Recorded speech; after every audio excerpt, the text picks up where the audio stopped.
friend, Howard Buffett, and the students of Harvard University. Thank you so much for the honor you have paid me today. I'm absolutely thrilled to be here. Thank you so much for such a warm welcome. I've had an amazing day here in Harvard, and I feel extremely humbled with this award. Now, I graduated school when I was 15, and except for taking a history course at UCLA in the summer of 2008, I promise you I haven't been in a classroom. So, as I entered the premises today, I had to call my mother and tell her, "Hey Mom, guess what? I got into Harvard." Only for a day. But I have it all worked out with admissions as well.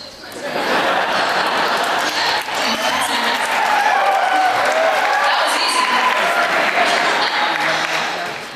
Now, normally, when I get on stage, and for the sake and sanity of the audience, I'm allowed to sing and dance only. So you have to excuse me today and forgive me for making the most of this occasion and abusing the podium and sharing some of my thoughts. Because, not every day I'm presented with an opportunity to talk to a group of people that soon will plant relevant ideas in the heads and hearts of generations to come. So, don't blame me.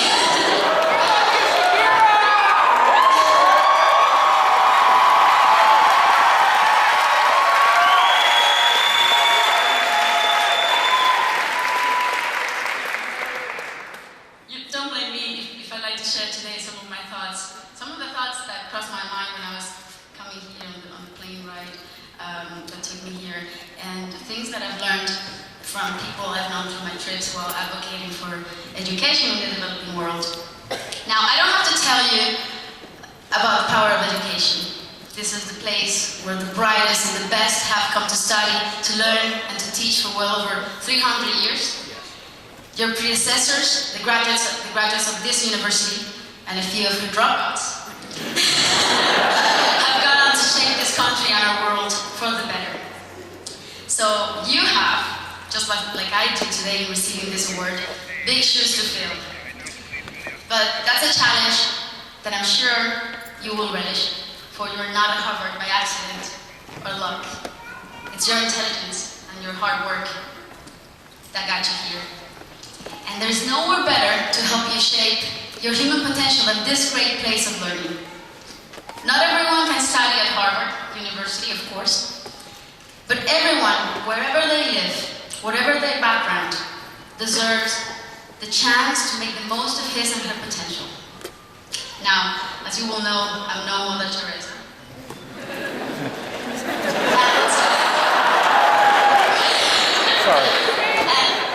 And there are many worthy people who dedicate their lives to changing those of children around the world. It is they who should be on this stage before you, talking about education. But not all of them have this chance. Today I do. What I am is a little woman with a big mouth. A woman who has been blessed with a big platform to lend her voice for those who don't have one. And as a child of the developing world, it is my duty to use this voice in every way I can to promote the message about the power of education to change lives.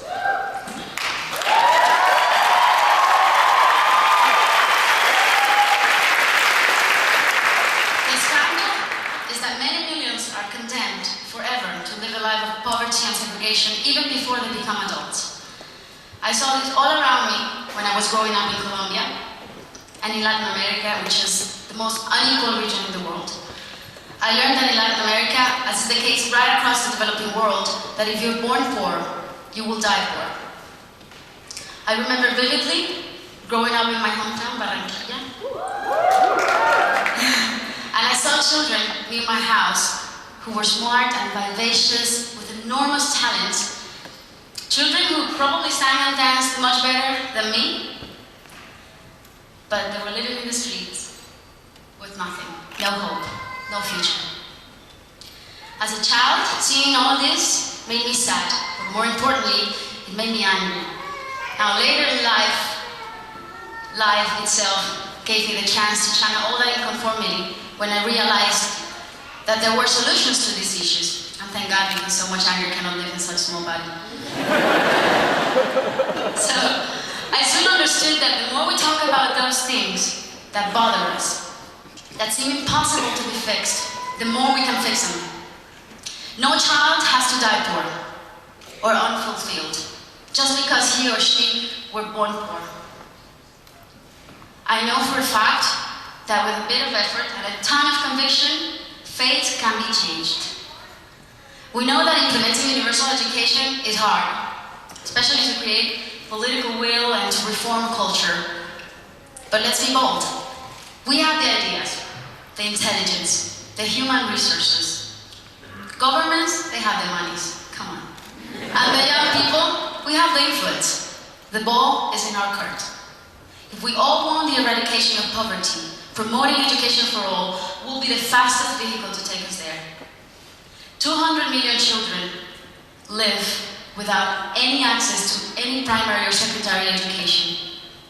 Now, this can only be a synonym of hunger, resentment, violence, slavery, discrimination, war.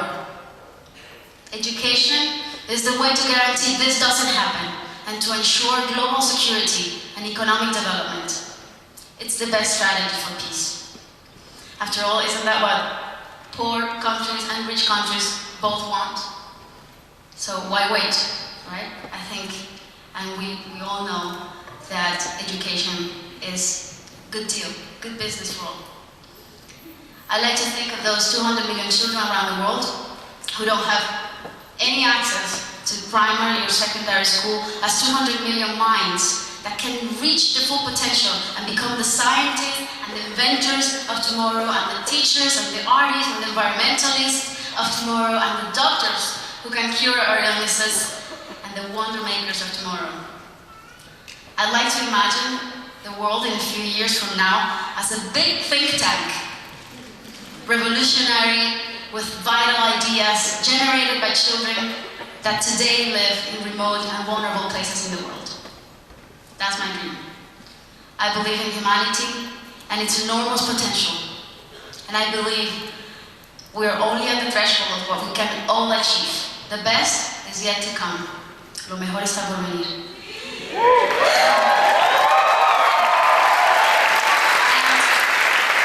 And it is precisely in times of economic crisis, like this one, when we should focus on harnessing educated minds. Because it's been historically proven that educated minds will become the foundation of wealthy societies. But we all know that this cannot be left in the hands of governments alone. We don't have the time for bureaucracy. We don't have the time for them to make decisions, and while we wait, infinite human potential goes to waste every day. And millions of children are losing the opportunity to develop their talent, remaining excluded and ostracized from society. That's why citizen activism is so vital. Now you might be wondering how I became so interested in the value of education. Well, I'm only a student on these issues, but I'm fascinated. I'm fascinated with the way investing small efforts in education can guarantee big results over a short period of time. For over 14 years, we've been working in Colombia, hand in hand with Mariana Mejia, through Barefoot, the foundation I established in my country when I was 18 years old.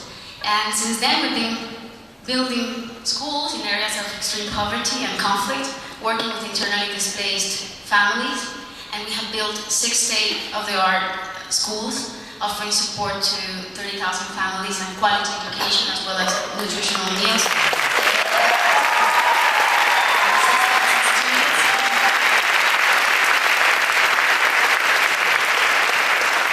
Creating a comprehensive model of education in which the school becomes the center and heart of an entire community.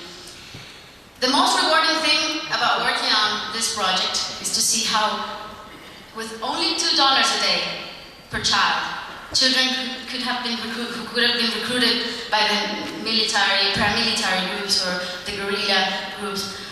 are now on their way to college. And we're happy to share that some of our students have achieved the highest national scores in state testing this year.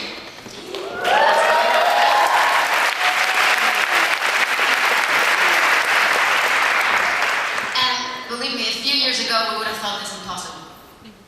But today we know that all these changes occur in a matter of time, of just a few years, when the investment in education is comprehensive.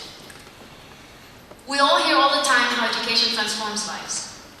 Well, I'm telling you, I have seen it happen. Not once or twice, but time and time again. That's why I'm so convinced about all this. Sure, we also work with governments in partnership with them, but if there's something I have learned these years is that once the private sector gets its hands on a school project, then the government can refuse to participate. So as citizens, we can only push and push and push and push our leaders to get involved with issues that are not always at the top of their political agendas. Also, I find that if we work to inspire the younger generations, then they will become more and more impatient and more active. Speaking of youth activism, at my last performance in Madison Square Garden, I remember there were some kids that I met after the show. And to my surprise, they handed me the usual letters, which I assumed were fan letters, but instead, inside were donations to sponsor children in my country.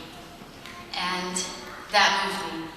And like them, I have met countless students that have told me how they have spent their vacations volunteering in Haiti, or in Colombia, or in El Salvador. And I realize it is through volunteering in countries across the world how young people are making a difference today.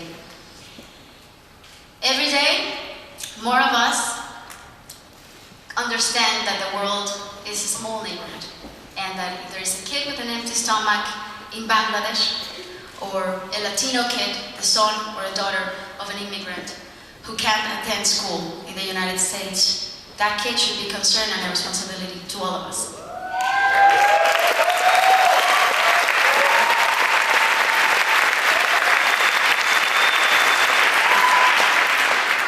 And also through this journey, I've had the chance to meet with experts that have taught me amazing facts that have completely broadened my vision on the impact of education. For instance, how just one year of primary school means 10 to 20% increase in wages in an adult life. Every dollar invested in early childhood development programs will give back to the state another $17 in that child's adult life. So those are pretty unbelievable facts. We can't afford to miss out on this investment. Universal education is the fuel to the engine of change, and we need to start it now. So I promise to use my big mouth to make as loud a noise as I can, and believe me, I can be loud when I need to be. But in the end, you're the people that are going to have the power to make universal education a reality and shape our world in whatever shape you decide. When you live here, you will be the policymakers, the business leaders, and the educators, and become extremely influential to determine the order of the world. We are already seeing your generation give a leap in pressing for democracy in the Middle East. We need to see the same courage and commitment in ensuring every child can benefit from the transformational power of education.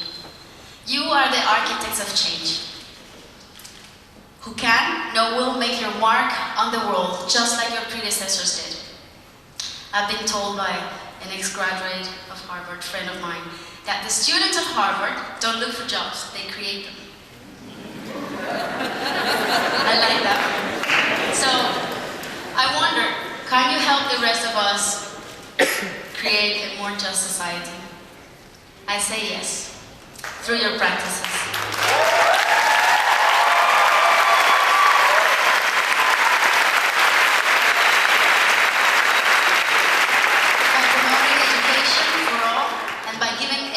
The chance to make the most of their potential, you will take a huge step, as the Harvard Foundation urges, to enhance the quality of our common life.